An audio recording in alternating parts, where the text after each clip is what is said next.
Alors raconte-nous une histoire, même deux histoires. Père Castor, mets tes lunettes et lis-nous tout. Père Castor, raconte-nous une histoire. Père Castor, raconte-nous deux histoires. Père Castor, Père Castor, mets tes lunettes et lis-nous tout. Bien installé, parce qu'aujourd'hui je voudrais vous raconter une histoire.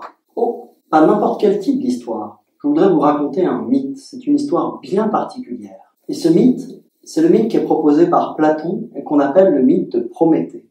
Il y sera question de la nature, des animaux, de leur relation à l'homme, de la question de la raison humaine, de son rapport à la technique, à la politique, à la nature et aux dieux. La première chose sur laquelle il faut s'interroger, c'est qu'est-ce qu'un mythe ?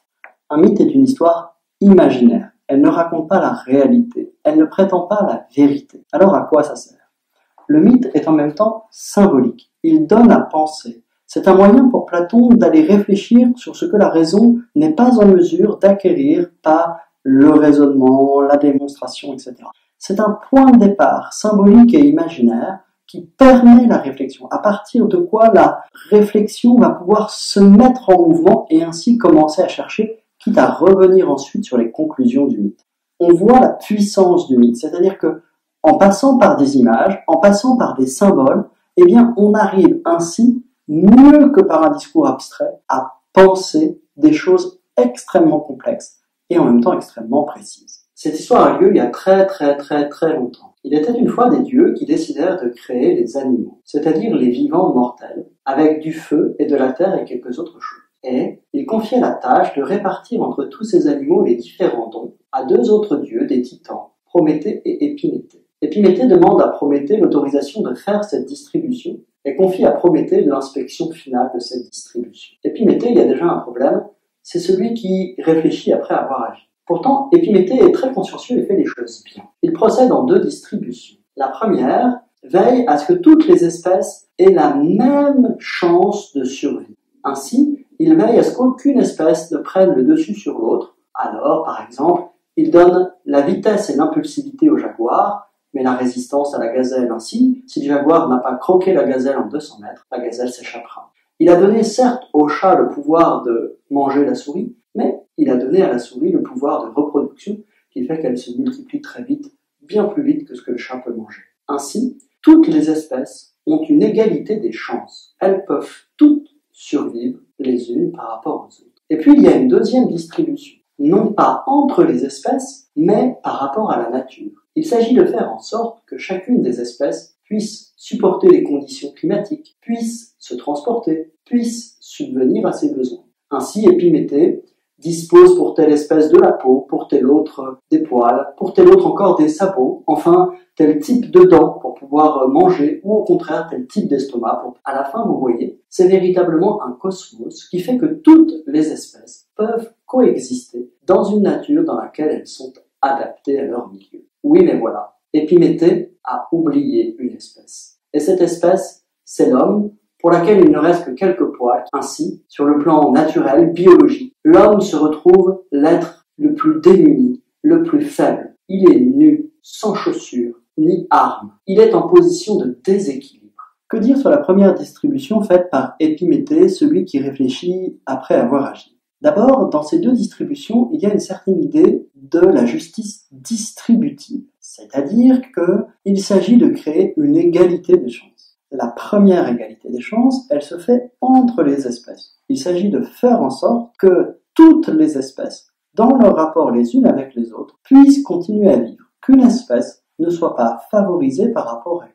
Ensuite, dans le rapport à la nature, il s'agit de faire en sorte, là aussi, que toutes les espèces, quel que soit leur milieu, soient le plus adaptées possible pour être sûr qu'elles ne disparaissent pas. À travers cette idée de justice et d'égalité des chances, ce que développe Protagoras dans ce mythe présenté dans le dialogue éponyme, c'est une certaine idée d'un écosystème, dirions-nous de manière contemporaine, c'est-à-dire une vision équilibrée de la nature qui fait que le moindre déséquilibre serait une catastrophe car ça remettrait tout en cause. Pour les Grecs, évidemment, c'est plutôt à travers l'idée de cosmos, d'harmonie, de beauté, d'ordre, de proportion qu'il faut comprendre cela.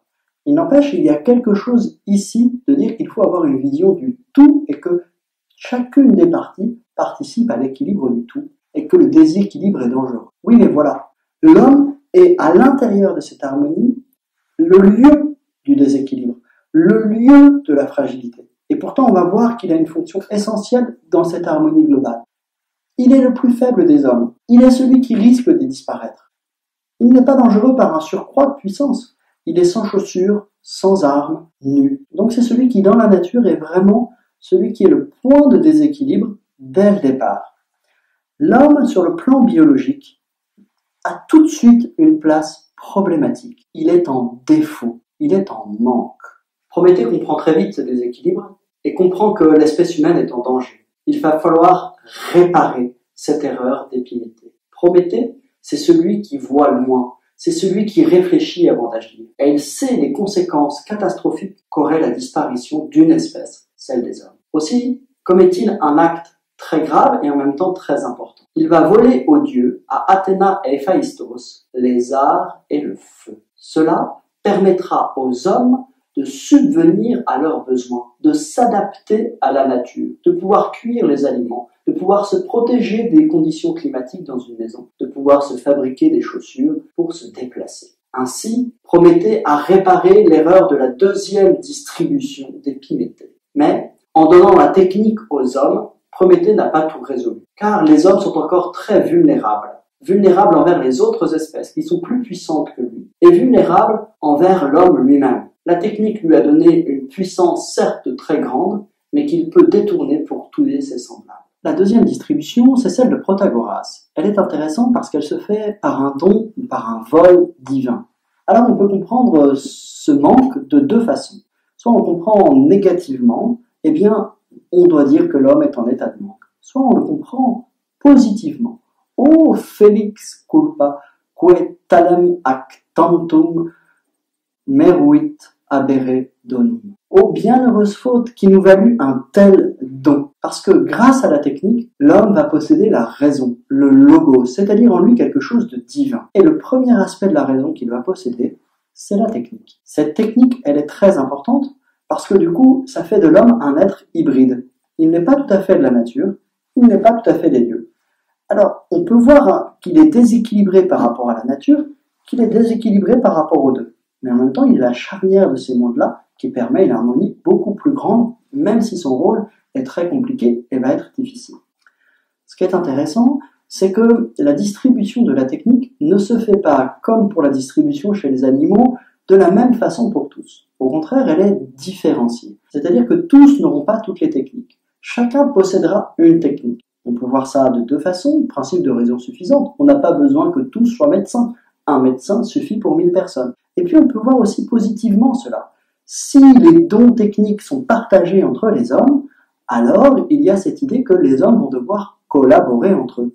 Parce que celui qui n'est pas médecin aura besoin du médecin. Mais le médecin aura besoin de lui, par exemple, comme maçon. Et donc il y a une collaboration possible qui sera créée. Ça explique aussi qu'il y ait des experts dans la technique. Que tout le monde n'est pas compétent au même titre dans toutes les techniques. On ne peut pas, en 15 minutes sur Twitter, devenir un grand virologue, un grand spécialiste des bactéries et des infections. Il y a des gens qui ont fait des années d'études là-dessus. Donc, premièrement, les dons sont partagés différemment. Deuxièmement, ces dons ne sont pas comme chez les animaux immédiats. Ce sont plutôt des capacités à acquérir des techniques. L'homme, il a des capacités de second degré. Il a des capacités à acquérir des capacités.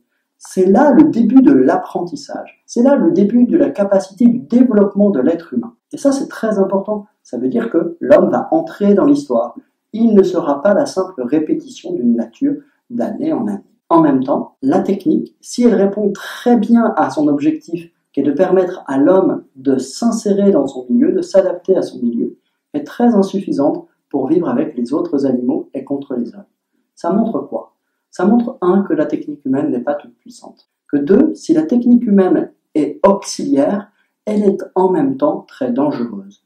La technique chez l'homme est ambivalente quant à son usage. On peut en faire un bon usage ou un mauvais usage. L'usage que l'homme fait de la technique peut se retourner contre lui. En effet, l'homme est capable de faire des armes pour les retourner contre ses congénères.